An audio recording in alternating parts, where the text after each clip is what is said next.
Good afternoon, everyone. I'm really happy to be speaking to a good friend and colleague, former British ambassador to Syria and Bahrain, Peter Ford. Welcome, Peter. Thank you, Vanessa. Good to be with you. Yeah, it's nice to be speaking to a voice of sanity in what appears to be really descending into total hysteria on behalf of NATO member states. You recently wrote a very good article, which is actually entitled Ukraine Hysterical Western Reaction and Retaliation May Lead to Wider War for 21st Century Wire. I recommend everybody read that, although, of course, events have moved on so rapidly that I'm sure we're going to add to your analysis in that article today. You mentioned in that article parallels between, as you called it, the great COVID hysteria. And you mentioned some of the effects of, for example, the hysterical COVID measures such as the lockdown, etc. And you draw parallels between that and what is happening as a result of the fomenting of tensions in Ukraine. Can you just comment on that? Well, just to pick out one parallel, Mm, the equivalent of lockdowns are sanctions. mm, They're blunt instruments. Governments reach for them because they can't think of anything else to do. They feel that they need to act and need to signal that they are virtuous.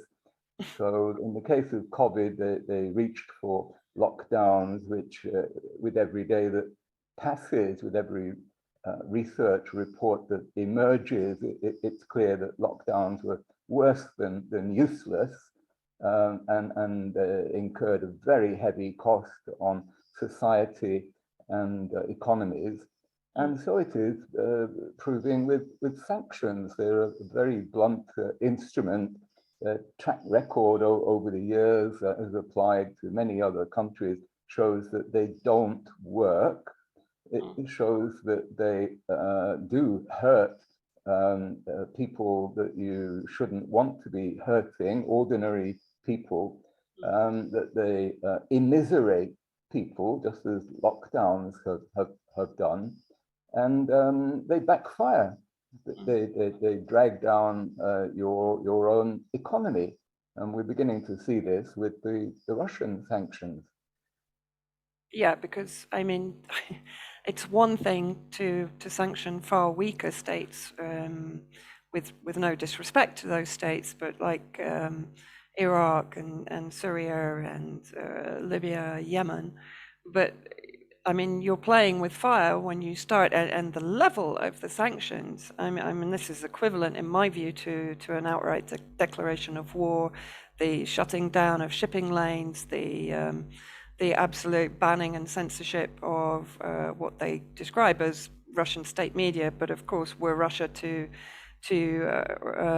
ban the BBC, then there would be outrage in the West. The effective banning of any Russian information sites from all platforms. I mean, Oliver Stone's documentary, Ukraine on Fire, which I would recommend everybody to watch, has been taken down from Vimeo.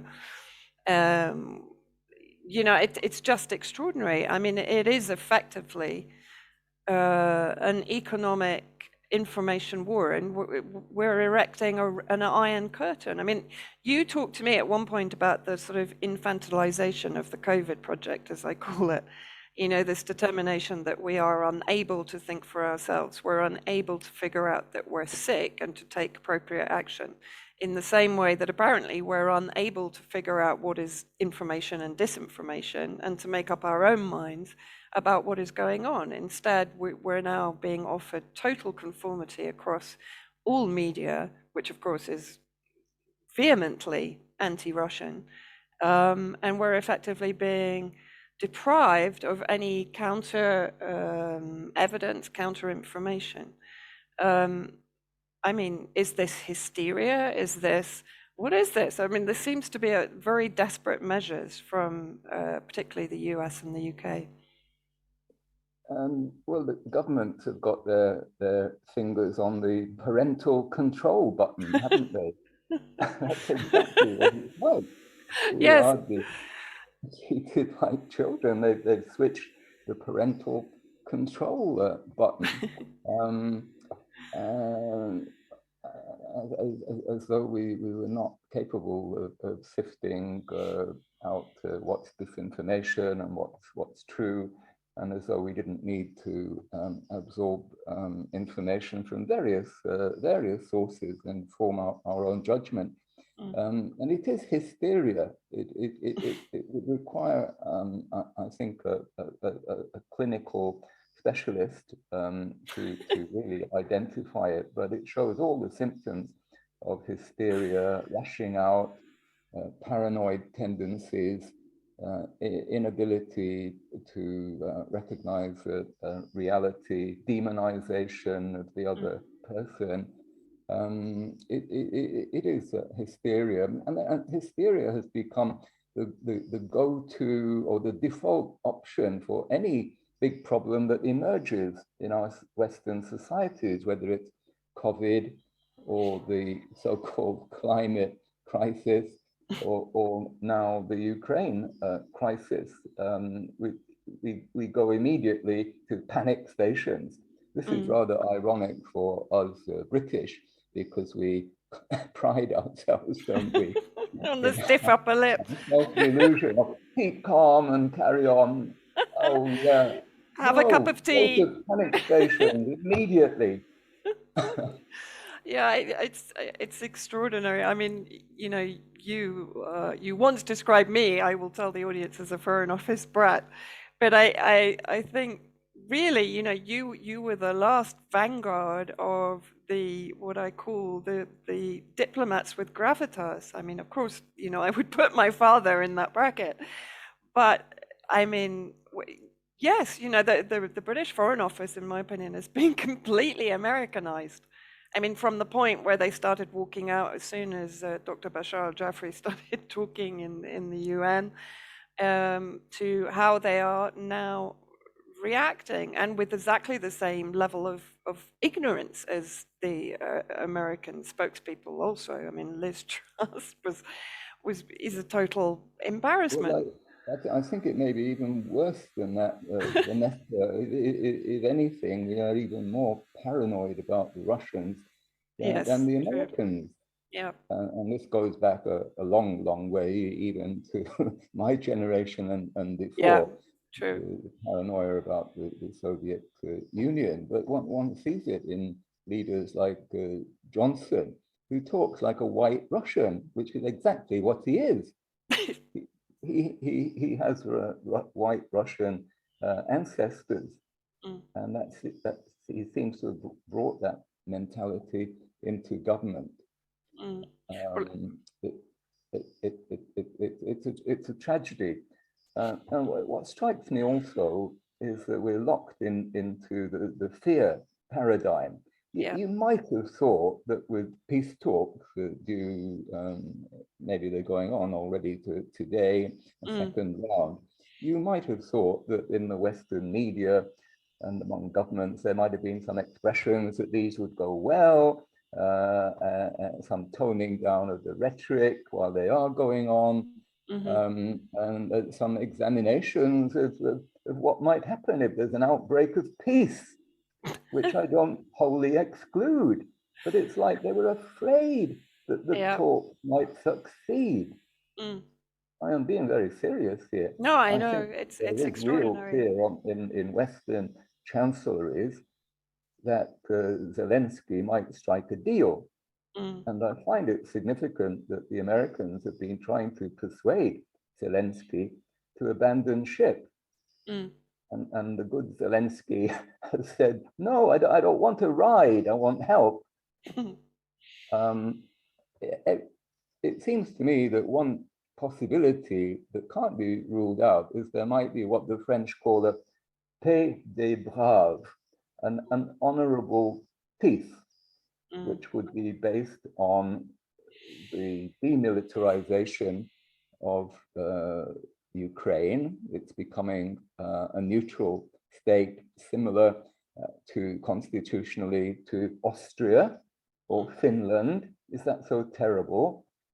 And I dare say there would be other conditions such as denazification, and there'd have to be some arrangement for Crimea. And last but not least, there would have to be some rolling back of sanctions, perhaps in parallel with withdrawal of Russian troops. That seems to me an eminently possible outcome. And yet in the West, it's as though we were afraid of such an outcome. Well, and presumably also the recognition of Donetsk and Lugansk People's Republics, which of course, I mean, a referendum was held in 2014, just as Victoria Nuland was handing out her cookies and the US was carrying out yet another regime change to impose upon Ukraine, you know, a far-right fascist regime with neo-Nazi elements within the armed guard, the National Guard, etc. And you know, the fleeing of the elected president, who obviously came from the eastern province of Donbass. You know, this is textbooks, CIA operations, just as they were in Syria, etc. Indeed, but let's not forget that this does have to be a quai de grave. On both sides, there does need to be some give and take.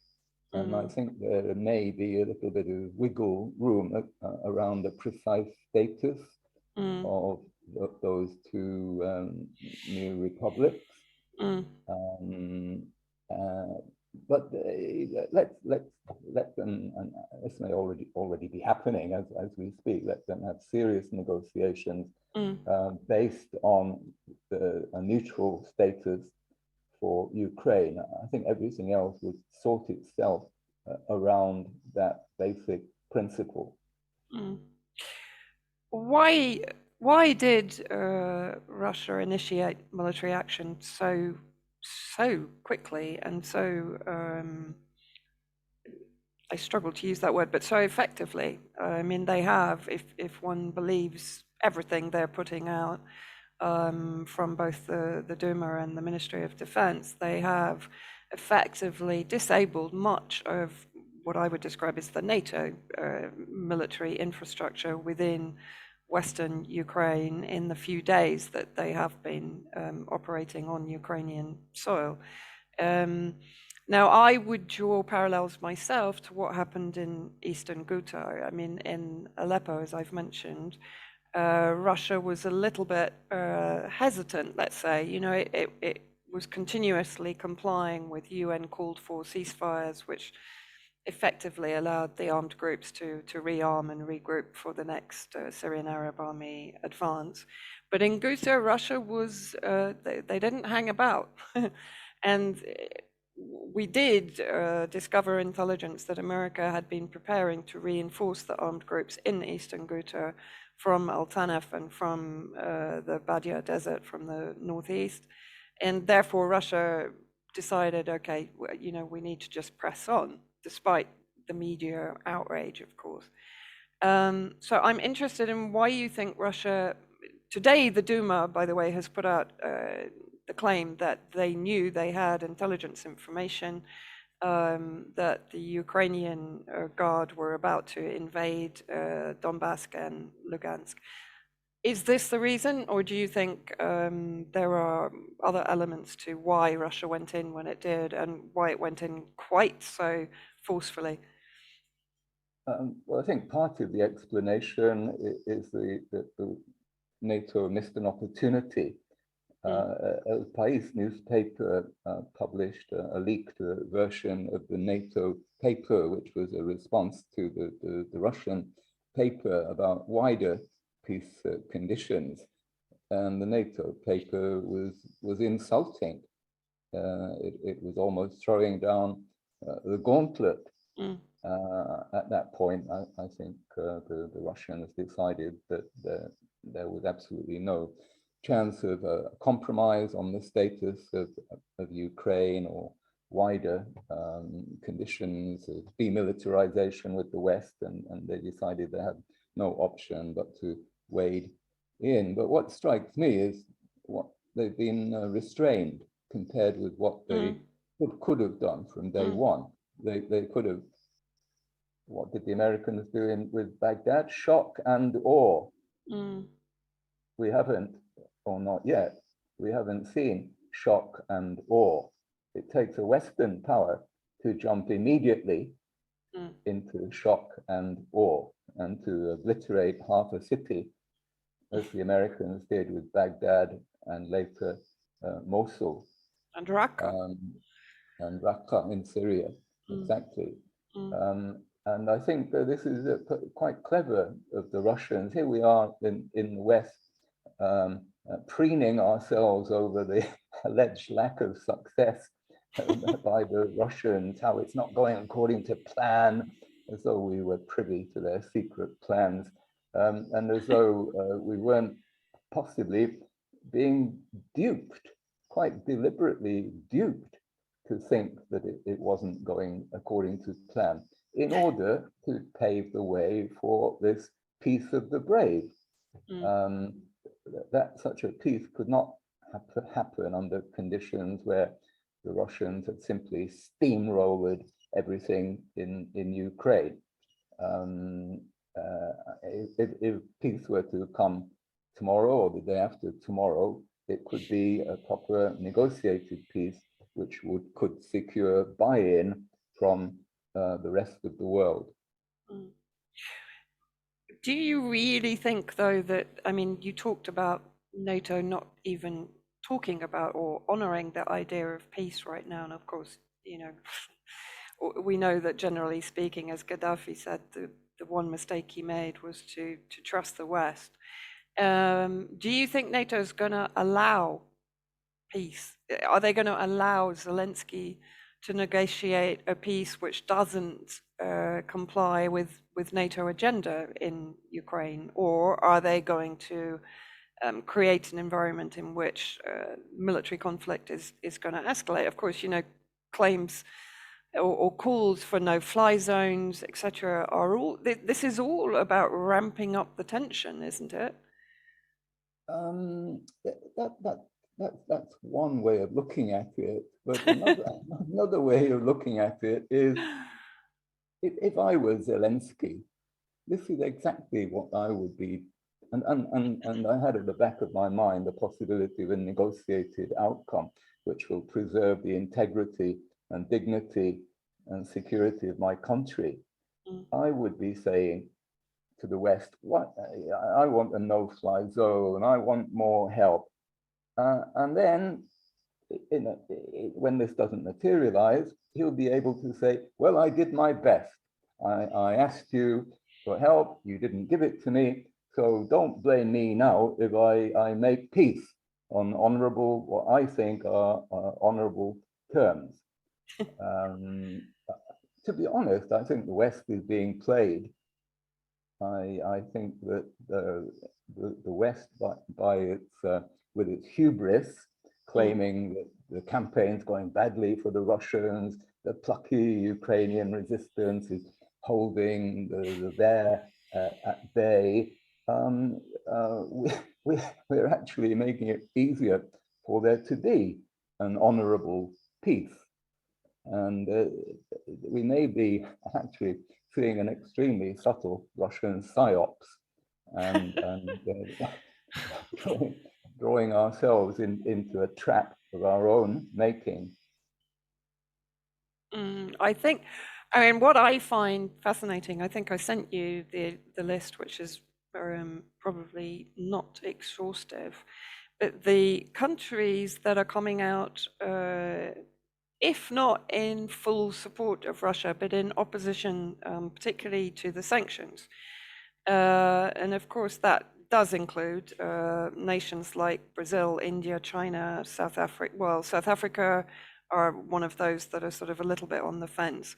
But Belarus, Kazakhstan, Tajikistan, Armenia, Azerbaijan, Moldova, Latin America, Mexico, Argentina, Venezuela, Guatemala, Colombia, Cuba, Nicaragua, Chile, Peru, and so it goes on. Obviously, Middle East, President Assad has come out clearly in full support of what Russia is doing, comparing the denazification to the removal of Western-backed terrorist forces inside Syria, quite rightly, in my view. Egypt, Turkey is obviously hovering between two camps and is rather precarious in this I'm sense. almost feel sorry for the Turks. Yeah, well, not quite, but yes, I know what you mean. Even Israel is being somewhat ambivalent. Yeah, which is interesting because I mean the Israeli ties to Ukrainian intelligence and military security apparatus in Ukraine is historic. They were involved in the US manufactured coup in 2014. So it's very interesting that they consider their, let's say, positioning with Russia to be equally important to their investment in Ukraine, and one can say also in the NATO project there. Obviously, one of the ones that has really interested me has been Vukic. Sorry, if I could just jump in there. Yeah. The role of Israel may become even more important under the scenario I was sketching. If there is a piece of the brave, of course, most of the West will not want to applaud it. However, if Israel and some other swing states come behind it, and maybe Israel would come in behind the Jewish president of Ukraine if he'd signed a peace agreement. Israel's influence could be this moral influence, as it were, could be disproportionately great. That's going to take some digesting, I think. But yes, I mean, it's certainly an interesting theory. I mean, my slight issue with all of this, of course, is the intellectual capability of Zelensky, who has demonstrated himself to be not the world's best negotiator or speaker or communicator in the few interviews that I've seen with him. But yes, I mean, it remains to be seen to what extent Russia can, that of course can play into the hands of Russia, because they can potentially manipulate him more easily than a more what you say is absolutely right. He, although the West is setting him up as a hero, he's an actor by training. Well, yes. But I'm thinking that he would be greatly preferable from Russia's own point of view to what the West would call a puppet. Any deal struck by a puppet regime, as it would be called, would not secure much buy-in, and things across the board would be a lot more difficult. It seems to me that it's pretty significant that the Americans tried to get Zelensky out. Yeah. Now, why did they do that? Way in advance of him being in any peril. I hope he's got good bodyguards. That's all I can say. Yeah, because one assumes if he is going to be any kind of threat to whatever NATO's agenda is, I'd rather not name, would possibly see advantage in his disappearance. Yeah, exactly. Interesting for me that Serbia, one of the first comments on the Russian military operation was from Vukic in Serbia, who, as far as I was concerned prior to this, was very much a NATO man, who came out with the comment, I think, that we're seeing the birth of a new world order, and has since refused to participate in sanctions along with Bosnia and Herzegovina. I mean, I'm finding it is almost drawing the lines, isn't it? In saying to NATO, these are the countries that are not going to contend with your bullying But and tyranny. is it really so surprising in the case Well, no, that not. Serbia? Serbia, after all, was bombed by Yes, NATO exactly. But and had a province amputated, yeah, Kosovo, yeah. by NATO. Yes, but it's for me what's interesting that of course, and the people of Serbia, of course, will support Vukic's stand. But prior to that, NATO had effectively occupied Serbia. And Vukic was seen very much as their man who is now turning against them. So I think, I mean, where I really agree with you is I think this is going to backfire horrendously on NATO, on the EU member states, as you mentioned, the rise in energy costs is going to be devastating. I just heard today's price of sterling, and sterling is tanking.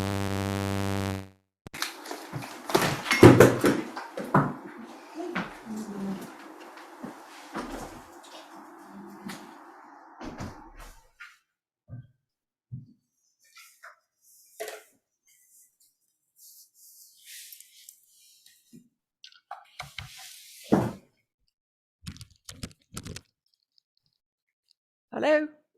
Yeah, yes. Sorry, the dog pulled Sorry, everything off the table. How's your poor dog?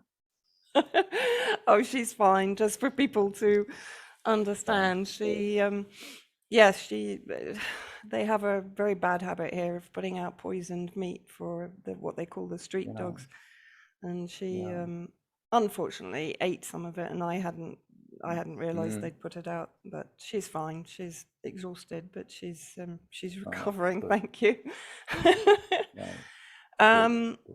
What was I going to? Economic. I would think that sterling is tanking, which is going to put up even further the price of petrol and all energy sources which are denominated in US dollars.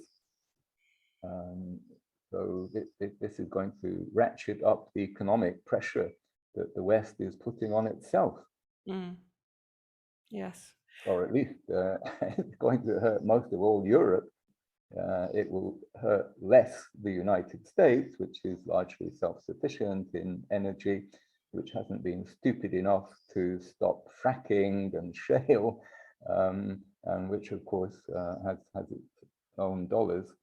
But Europe is going to be the fall guy here. One last question. Developing countries as well are going to feel the draft. Yes. Syria, I'd like to just come on to the impact on Syria. Initially, of course, we're now being told that there is potential that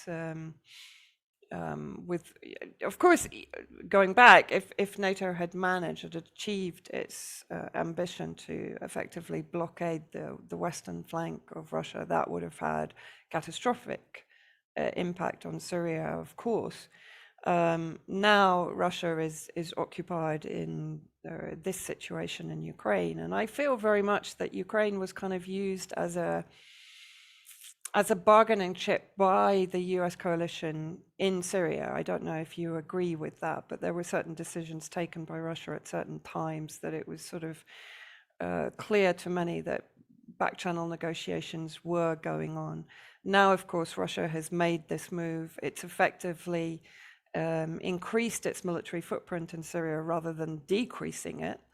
It's brought in the landing ships. It's brought in the planes that are capable of carrying nuclear weapons, etc. It's been buzzing the Al-Tanif occupation base, the U.S. occupation base, illegal occupation base, on the border with Jordan, which is a new development. And it has been, let's say, in partnership with Syria, a little bit more belligerent.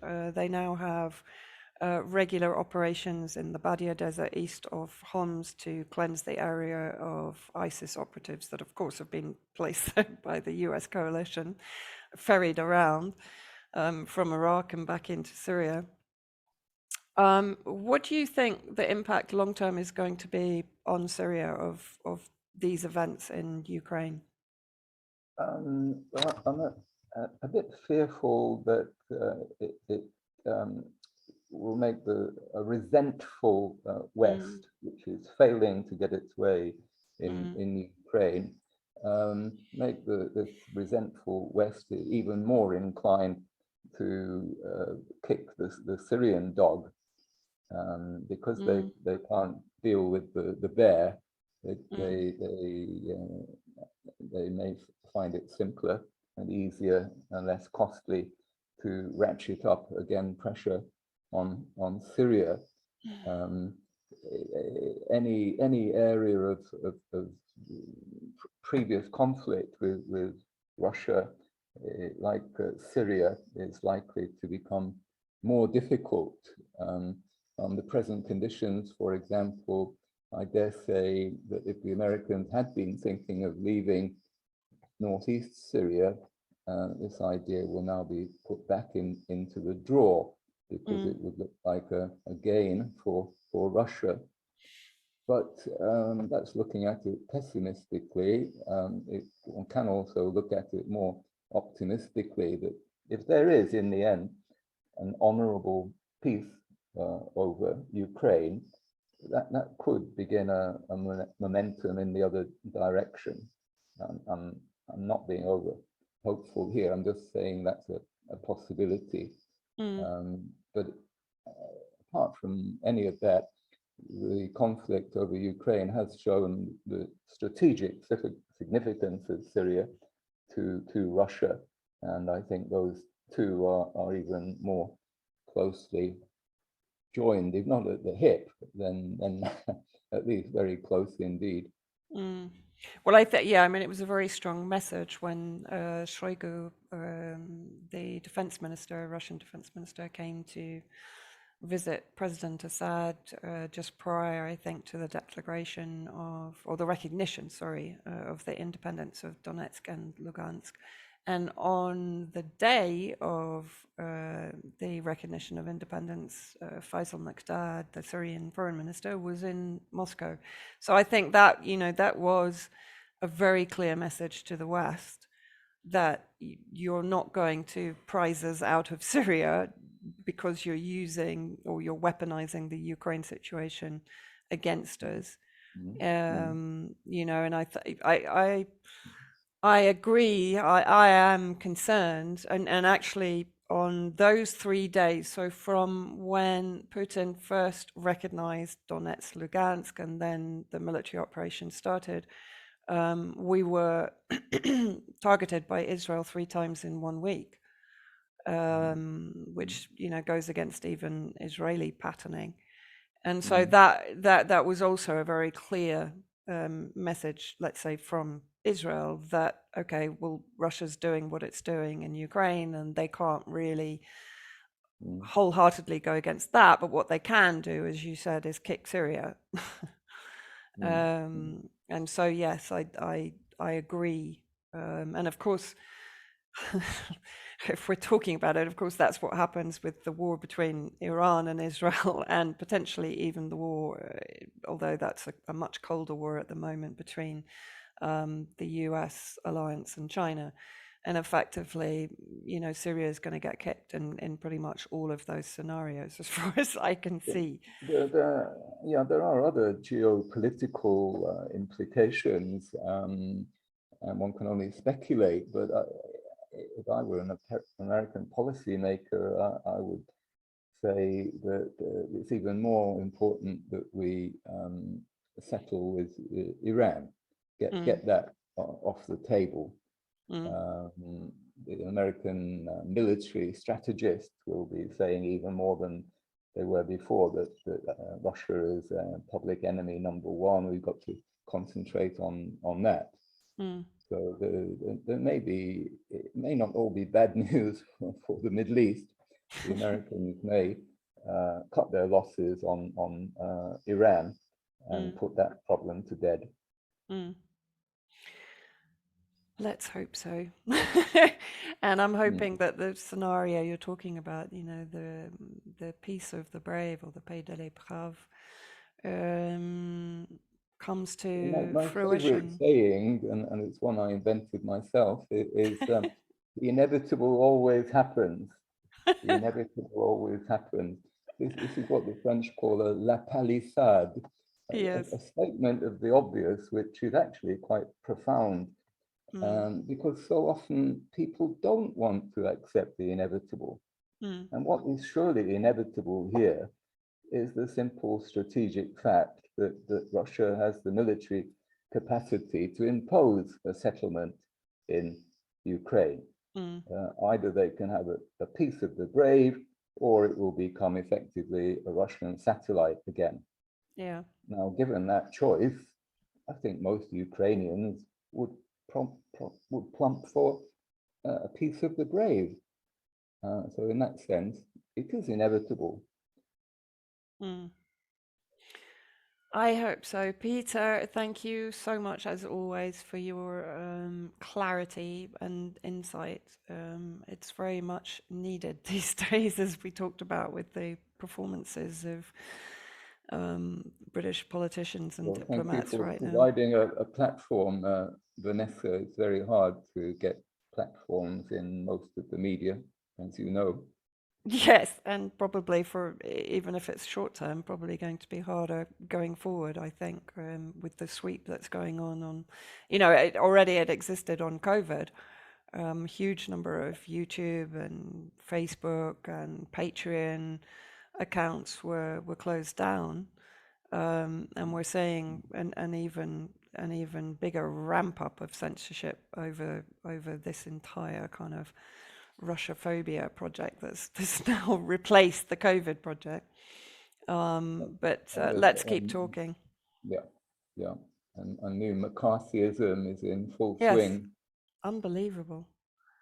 It's quite extraordinary times we're living through. Let's hope that they're transformational times. Also, I do actually genuinely believe that they are, and I think I don't like using the term New World Order because of all the connotations, but I do think there is a rebalancing and a recalibrating of the world going on, and I hope it's successful, because you know, we will benefit from far better global security if people do adhere to international law, which has been violated by the US and UK for decades now, and multipolarity. You know, instead of everyone being policed by the US, independent states, let's have that back again. Well, it will be very interesting to see the outcome of the debate going on this week in New York, the General Assembly of the United Nations.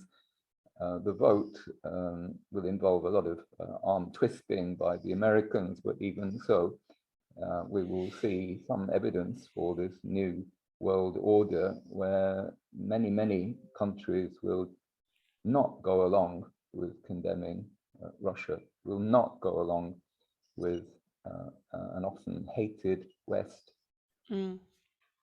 Yeah, and of course, many of these countries have been victim of the US-UK neocolonialism. So, as you said about Serbia, you know, this is their opportunity to hit back, and I think they're going to take it. Peter, let's keep watching. And perhaps it would be possible to talk to you again in a few weeks and see where we are. Thank you so much for your time, and do take care of yourself. Thank you. Bye for now. Bye-bye. Bye.